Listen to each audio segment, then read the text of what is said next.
ఇది ఒక చిన్న పల్లె. ఇక్కడే పక్కపక్కనే ఉండే ఇద్దరు అమ్మాయిలు. ఒకింట్లో సిరి, పక్కింట్లో మల్లి.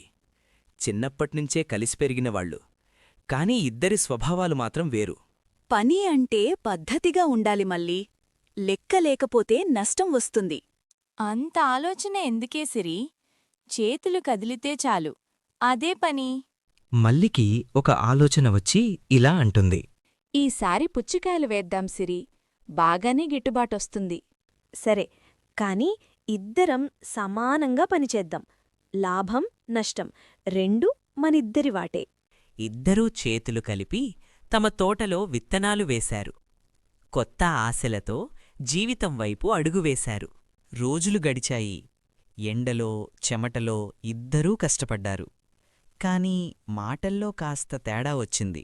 నేనే ఎక్కువ పని చేస్తున్నానని అనిపిస్తోంది సిరి. నువ్వు లెక్కలు రాయడమే చూస్తావు. నువ్వు కష్టం చేస్తావు నిజమే, కాని నీటి పద్ధతి, ఖర్చు, లెక్కలన్నీ నేనే చూసుకుంటున్నాను. చిన్న మాటలు గొడవలుగా మారాయి. అయినా తమ పంటను ఆపలేదు. వాళ్ళిద్దరి మధ్య ఎన్ని తేడాలు వచ్చినా పంట మాత్రం చక్కగా పండింది. పెద్ద పెద్ద పుచ్చకాయలు పచ్చగా మెరిసి తీయగా పండిపోయాయి. మన కష్టం వృధా కాలేదు సిరి. కలిసి చేసిన పని ఎప్పుడూ ఫలిస్తుంది మళ్ళీ. వాళ్ళు పుచ్చకాయలను అమ్మడానికి మార్కెట్కు తీసుకెళ్లారు. మార్కెట్కి వెళ్లి చూడగానే మార్కెట్ మొత్తం పుచ్చకాయలమ్ముతున్నారు. ఇంతమంది అమ్ముతున్నారు సిరి, మనవి ఎవరు కొనుక్కుంటారు? మన పండు తీయగా ఉంది కదా, రుచి చూపుదాం. మళ్ళీ 2 పండ్లు కోసి ముక్కలుగా పెట్టి చూపించింది. వాసనతో చుట్టుపక్కల వాళ్లు ఆకర్షితులయ్యారు. కొంతమంది రుచి చూసి కొనుగోలు మొదలుపెట్టారు. ఇవి నిజంగా తీయగా ఉన్నాయి. మరో రెండింటినీ తూకం వేయండి. అమ్మకం మొదలైంది. సిరి లెక్కలు చూసుకుంటూ సరైన ధర పెట్టి అమ్మింది.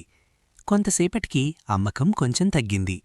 అప్పుడు సిరి కొత్త ప్లాన్ చెప్పింది. పెద్ద పండ్లు కట్ చేసి గ్లాస్లలో ముక్కలుగా అమ్ముదాం మళ్ళీ. వేసవి వేడిలో చల్లగా ఉంటాయి. మళ్ళీ అంగీకరించి అలా చేసింది.